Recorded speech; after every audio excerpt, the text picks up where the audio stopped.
सभी को मेरा नमस्कार। आज हम पढ़ेंगे हिंदी साहित्य का इतिहास। और हिंदी साहित्य के इतिहास में बहुत ही दमदार प्रश्नों की सीरीज लेकर आज हम उपस्थित हुए हैं। वीडियो को पूरा देखिए और समझिए और जानिए। बहुत ही अच्छे प्रश्न आज हम लेकर उपस्थित हुए हैं। चलते हैं हम प्रश्न की ओर।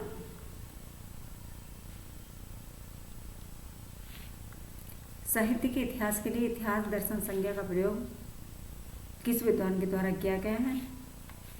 तो ये बेलतर जी के द्वारा किया गया है।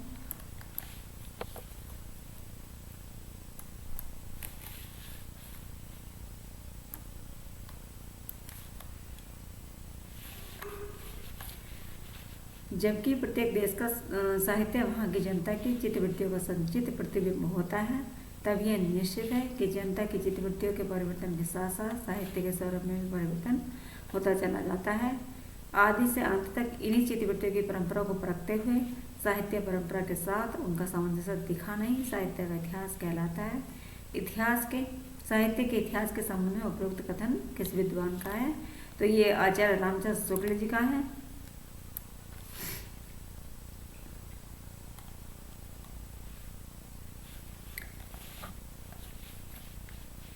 हिंदी साहित्य के इतिहास लेखन का सर्वप्रथम प्रयास किस विद्वान के द्वारा किया गया?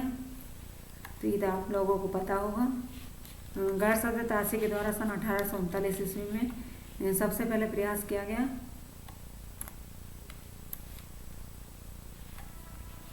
इस्तवार दलाल इत्योत्तर एंग्लो हिंदुस्तानी ग्रंथ किस भाषा में लिखा गया? तो ये फ्रेंच भाषा में लिखा गया।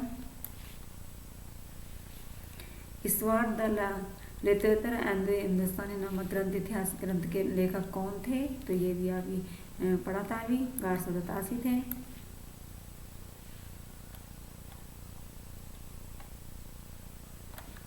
केवल अतीत ही वर्तमान को प्रभावित नहीं करता, वर्तमान भी अतीत को प्रभावित करता है। इसलिए इतिहास के लेखक के प्रयोजन के संदर्भ में यह उक्ति किसकी है? ये टी.एस. इलियट जी की है।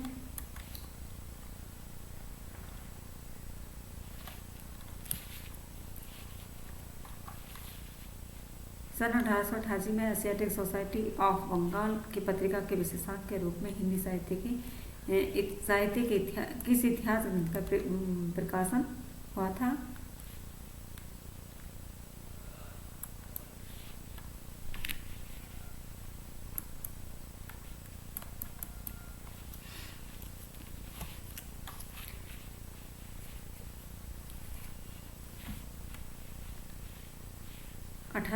में एशियाटिक सोसाइटी ऑफ बंगाल की पत्रिका के विशेषज्ञ के रूप में हिंदी साहित्य के इतिहास ग्रंथ का प्रकाशन the modern vernacular literature of Hindustan का हुआ था।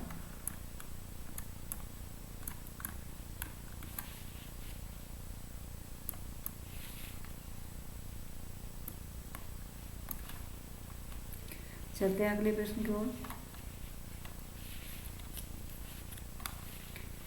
ग्रेसन के इतिहास के विषय में निम्न में से कौन सा कथन सही नहीं है?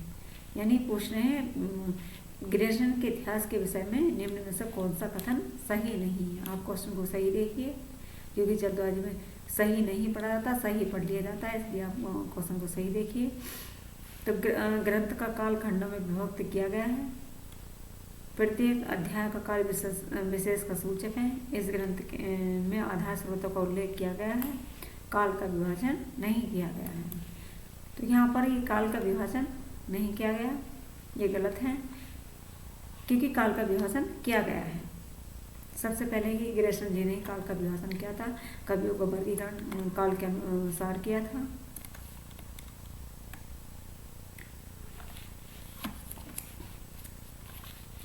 चौरासी वैष्णव की वार्ता, 252 वैष्णव की वार्ता, भक्तमाला आदि को निम्नलिखित में किस तत्व के अभाव के कारण साहित्य का इतिहास नहीं माना जा सकता? कार्यक्रम एवं संबद्ध, युगीन चेतना, प्रवृत्ति विशेषण, उक्त तीनों अभाव के कारण। तो ये तीनों ही अभाव के कारण इसमें देखने को मिले हैं। The modern vernacular literature of Hindustan इतिहास ग्रंथ के लेखक कौन है? तो ये जॉर्ज ग्रेसन जी हैं। गारसद तासी लिखित हिंदी साहित्य के इतिहास के विषय में कौन सा कथन असत्य है? यहाँ भी असत्य पूछा गया है। इसका प्रथम भाग सन 1939 ईस्वी में तथा द्वितीय भाग 1947 ईस्वी में प्रकाशित हुआ था। इसमें कवियों की सूची में अंग्रेजी वर्ण अक्षर क्रम को प्रयोग तथा काल का विभाजन का अभाव है। हिंदी साहित्य का इतिहास लेखन का यह प्रथम प्रयास सब तरह से संपूर्ण इतिहास ग्रंथ को उदाहरण प्रस्तुत करता है। इसमें हिंदी तर भाषाई कवियों को घाल में यानी तालमेल हो गया है, तो इसमें गा नंबर ठीक है। हिंदी साहित्य का इतिहास लिखने का प्रयास यह प्रयास प्रथम प्रयास सब तरह से संपूर्ण इतिहास ग्रंथ का उदाहरण प्रस्तुत करता है, ये गलत है। हिंदी साहित्य इतिहास लेखन की परंपरा के परिवर्तन का श्रेय किसको जाता है? तो सबसे पहले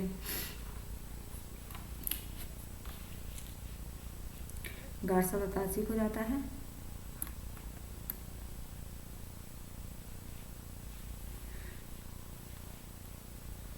शिव सिंह सेंगर द्वारा रचित हिंदी साहित्य का इतिहास शिव सिंह सरोज किस वर्ष प्रकाशित हुआ था?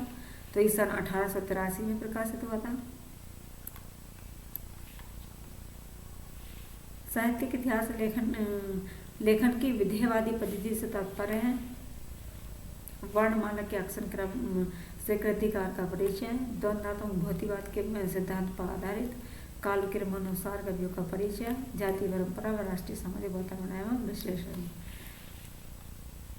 तो जातीय परंपरा व सामाजिक वातावरण का विश्लेषण इसमें किया गया विधेयवादी पद्धति से तात्पर्य है।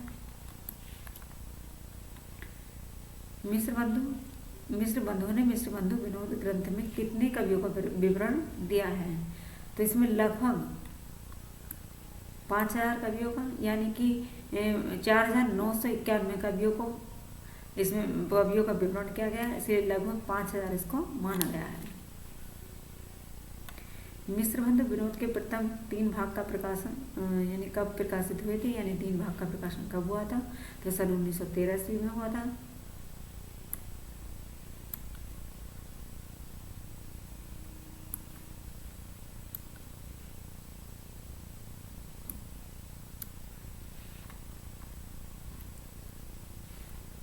स्केच ऑफ हिंदी लिटरेचर लेखक कौन है?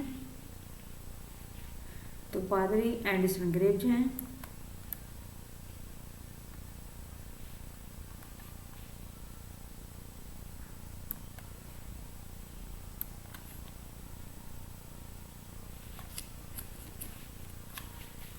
नागरिक प्रचारणी सभा द्वारा प्रकाशित हिंदी साहित्य का इतिहास के 6वां भाग रीतिकाल रीतिबद्ध का संपादन किसने किया था? तो ये विश्वनाथ प्रसाद जी ने किया था।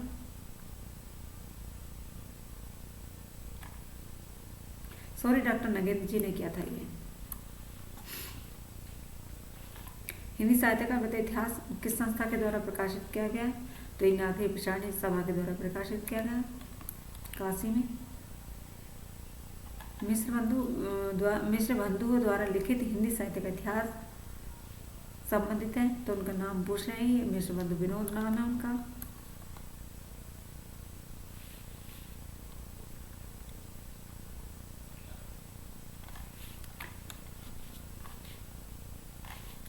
मिश्र बंधु विनोद का 4th भाग कब प्रकाशित हुआ था? ये सन 1934 में प्रकाशित हुआ था।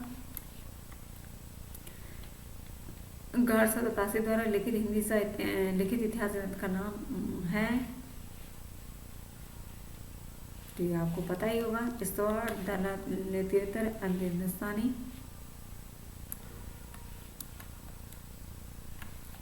सच्चे अर्थों में हिंदी का पहला इतिहास ग्रंथ कौन सा है? तो सच्चे अर्थों में सबसे पहला इतिहास ग्रंथ the modern vernacular literature of Hindustan है, जॉर्ज ग्रेसन के द्वारा रचित है। हजारी प्रसाद द्विवेदी द्वारा रचित इतिहास ग्रंथ कौन सा नहीं है? अब इसमें भी पूछा गया इतिहास ग्रंथ कौन सा नहीं है। हिंदी साहित्य की भूमिका है उनका, और हिंदी साहित्य का आदिकाल भी उनका लिखा हुआ है। हिंदी साहित्य उद्भव और विकास भी उनका लिखा हुआ है। हिंदी भाषा का विकास ये उनके द्वारा लिखित नहीं है, ये श्यामचंद्र दास द्वारा लिखित है।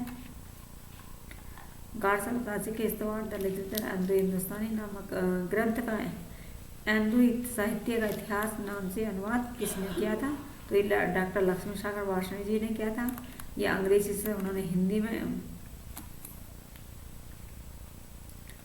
में अनुवाद किया था उसका।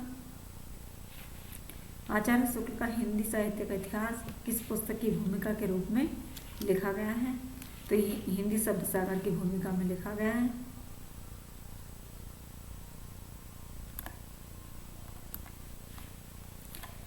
साहित्य के इतिहास के अंतर्गत सबसे अधिक महत्वपूर्ण क्या है, यानी सबसे महत्वपूर्ण क्या है इसमें पूछा गया है। तो युग चेतना का सिद्धांत सबसे महत्वपूर्ण है।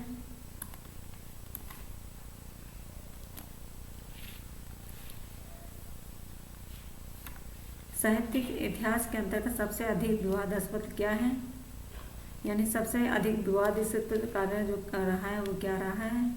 तो इसमें काल का निर्धारण एवं नामकरण करना ही सबसे ज़्यादा विवादास्पद है, सबसे ज़्यादा विवादों से घिरा रहा है। साहित्यिक इतिहास में किस अंग का अध्ययन सर्वाधिक महत्वपूर्ण है? युगीन प्रवृत्ति परंपराओं व धाराओं का तटस्थ विश्लेषण सबसे महत्वपूर्ण है। हिंदी साहित्य का आलोचनात्मक इतिहास के लेखक कौन है? तो ये डॉक्टर रामकुमार वर्मा जी हैं। आचार्य रामदास शुक्ल ने आदिकाल का वीरगाथा काल की अवधि क्या मानी है? तो संवत 1050 से 1375 ईस्वी मानी है, यानी सॉरी एक संवत 1050 से 1375 विक्रम संवत मानी है। रामदास शुक्ल के हिंदी साहित्य का इतिहास का प्रकाशन सबसे पहले किस नाम से हुआ था?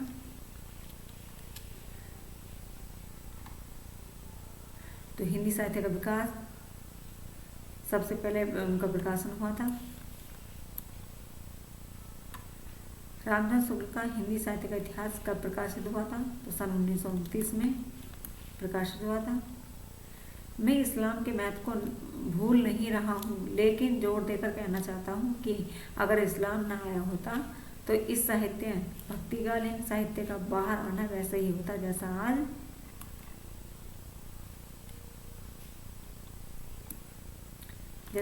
है। इस पंक्ति में किस विद्वान की है? ये पंक्ति किसके द्वारा लिखी गई है? तो ये आचार्य रामदास शुक्ल के द्वारा लिखी गई है। संपूर्ण मध्यकाल की विभिन्न धाराओं और प्रवृत्तियों को तद्युगीन मुस्लिम प्रभाव की देन के रूप में स्वीकार करने वाले विद्वान हैं।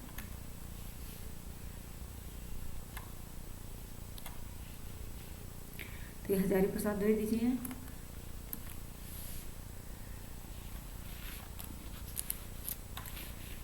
रामदास शुक्ल ने अपना पहला इतिहास किस पद्धति पर लिखा गया है? तो ये विधिवादी पद्धति पर लिखा है उन्होंने अपना सबसे पहला इतिहास ग्रंथ। तज़किरा-ए-सुमेराई हिंदी नामक ग्रंथ के रचनाकार कौन हैं? तो ये मौलवी करीमुद्दीन जी हैं। साहित्यिक इतिहास लेखन के समय साहित्य के अंतर्गत सम्मिलित किया जाना चाहिए, क्या सम्मिलित किया जाना चाहिए पूछ रहे हैं। तो इसमें रस साहित्य और ज्ञानात्मक साहित्य सम्मिलित किया जाना चाहिए।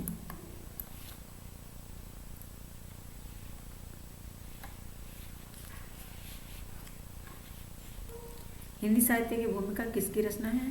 तो डॉक्टर हजारी प्रसाद द्विवेदी की रचना है। हिंदी साहित्य का संक्षिप्त इतिहास किसकी रचना है?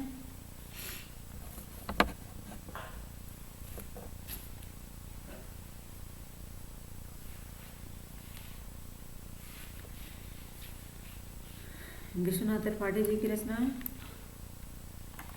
हिंदी साहित्य का दूसरा इतिहास किसकी कृति है? हिंदी साहित्य का दूसरा इतिहास किसकी कृति है? तो ये बच्चन सिंह की कृति है।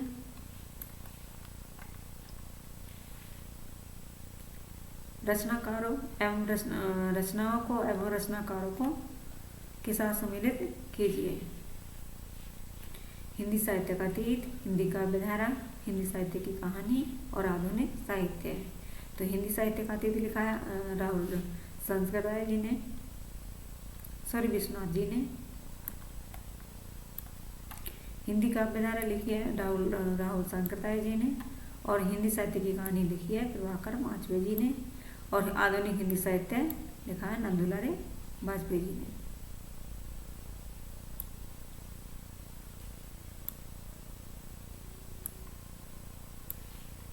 इसका ग नंबर ठीक है।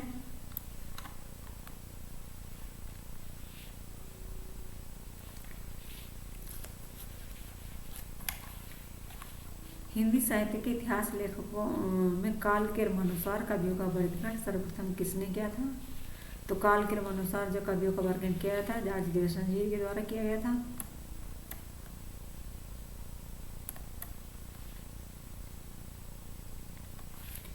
आचार्य रामचंद्र शुक्ल ने हिंदी साहित्य का इतिहास के अंतर्गत शिव सिंह सेंगर और ग्रेसन के इतिहास के लिए इतिहास ग्रंथों के लिए किस शब्द का प्रयोग किया था? तो व्रत संग्रह शब्द का प्रयोग किया था। हिंदी संत काव्य को पूर्ववर्ती सिद्ध व नाथ पंथियों के साहित्य का सहज विकसित रूप में किस विद्वान ने माना है? तो हजारी प्रसाद द्विवेदी ने माना है। हजारी प्रसाद द्विवेदी को हिंदी साहित्य का प्रथम उत्थान को आदिकाल का नाम देने की प्रेरणा किससे प्रारंभ हुई, यानी किससे प्राप्त होती है? तो आचार्य रामदास शुक्ल से प्राप्त होती है।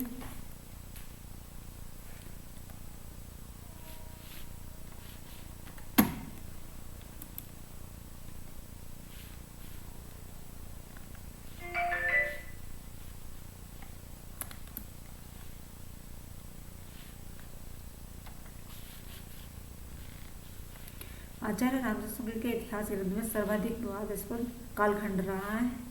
तो सबसे ज़्यादा विवादास्पद रहा है आदिकाल।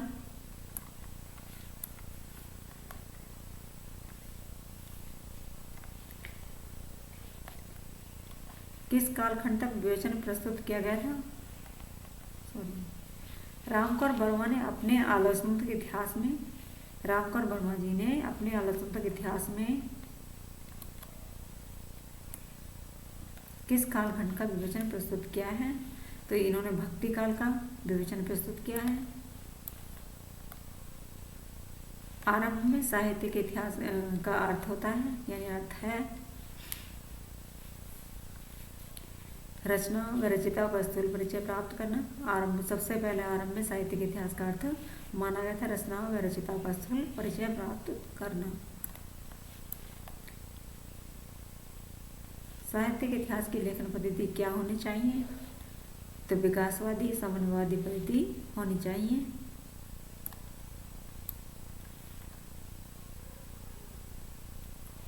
आज की वीडियो में इतना ही। वीडियो को पूरा देखिए, लाइक कीजिए, शेयर कीजिए। आज की वीडियो में इतना ही। वीडियो को पूरा देखने के लिए बहुत बहुत धन्यवाद।